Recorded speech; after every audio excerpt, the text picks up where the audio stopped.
Good morning. Welcome back to day 2 of Found in the Word. We are going to be reading Genesis 1 verses 2 through 31, so a lot more verses today. I'm going to be using the NSAB translation.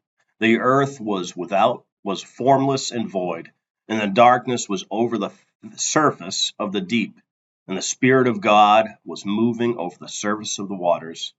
Then God said, "Let there be light," and there was light, and God saw the light was good, and God separated the light from the darkness, and God called the light day, and the darkness he called night. And there was evening, and there was morning one day. Then God said, "Let there be an expanse in the midst of the waters, and let it separate the waters from the waters." And God made the expanse and separated the waters which were below the expanse from the waters which were above the expanse, and it was so. And God called the expanse heaven. And there was evening, and there was morning, a second day. Then God said, "Let the waters below the heavens be gathered into one place, and let the dry land appear." And it was so. God called the dry land earth, and the gathering of the waters he called seas, and God saw that it was good. Then God said, "Let the earth sprout vegetation, plant yielding seed, and fruit trees on the earth bearing fruit after their kind with seed in them." And it was so. And the earth was brought forth vegetation, plants yielding seed after their kind, and trees bearing fruit with seed in them after their kind. And God saw that it was good. There was evening, there was morning, a third day. Then God said, "Let there be lights in the expanse of the heavens to separate the day from the night, and let them be for signs and for seasons, for days and years, and let them be for lights in the expanse of the heavens to give light on the earth." And it was so.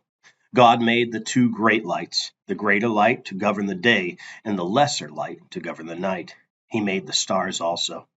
God placed them in the expanse of the heavens to give light on the earth, and to govern the day and the night, and to separate the light from the darkness. And God saw that it was good. And there was evening, and there was morning, a fourth day. Then God said, "Let the waters teem with swarms of living creatures, and let the birds fly above the earth, and in the open expanse of the heavens." God created the great sea monsters, and every living creatures that move, with which the waters swarmed after their kind, and every winged birds after its kind. And God saw that it was good. And God blessed them, saying, "Be fruitful, multiply, and fill the waters and the seas, and let the birds multiply on the earth." There was evening, and there was morning, a fifth day. Then God said, "Let the earth bring forth living creatures after their kind, cattle and creeping things, and beasts of the earth after their kind." And it was so. God made the beast of the earth after their kind, and the cattle after their kind, and everything that creeps on the ground after its kind.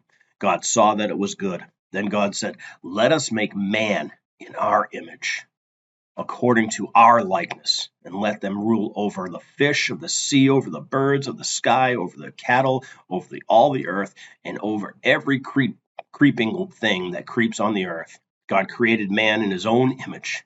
In the image of God, he created him. Male and female, he created them. God blessed them, and God said to them, "Be fruitful and multiply, and fill the earth, and subdue it, and rule over the fish of the sea, over the birds of the sky, and over every living thing that moves on the earth." Then God said, "Behold, I have given you every plant yielding seed that is on the surface of all the earth, and every tree which has fruit yielding seed, and it shall be food for you, and to every beast on the earth, and to every bird of the sky, and to everything that moves on the earth which has life. I have given every green plant for food." And it was so. God saw all that he had made, and behold, it was good. And there was evening, and there was morning, the sixth day.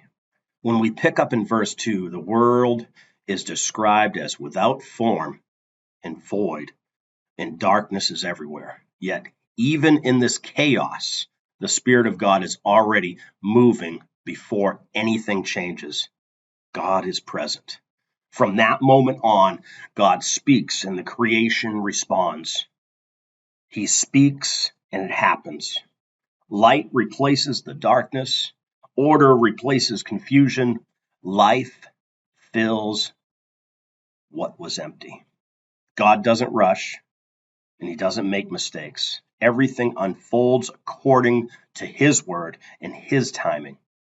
As we move through the chapter, something important stands out.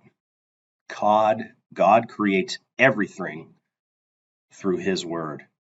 Later in scripture, we learn that Jesus is that word. Creation itself points us to Christ, the one through whom all things were made and by whom all things hold together. When God creates humanity, he does something unique.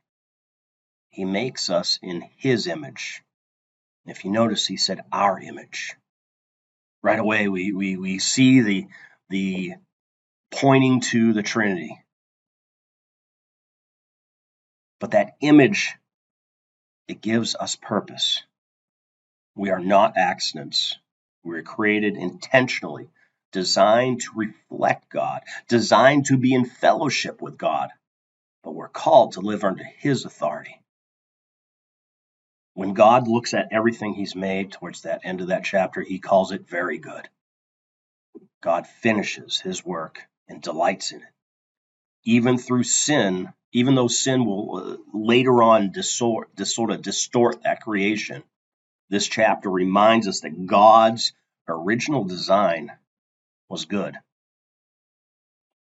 Christ comes to restore what was to be broken.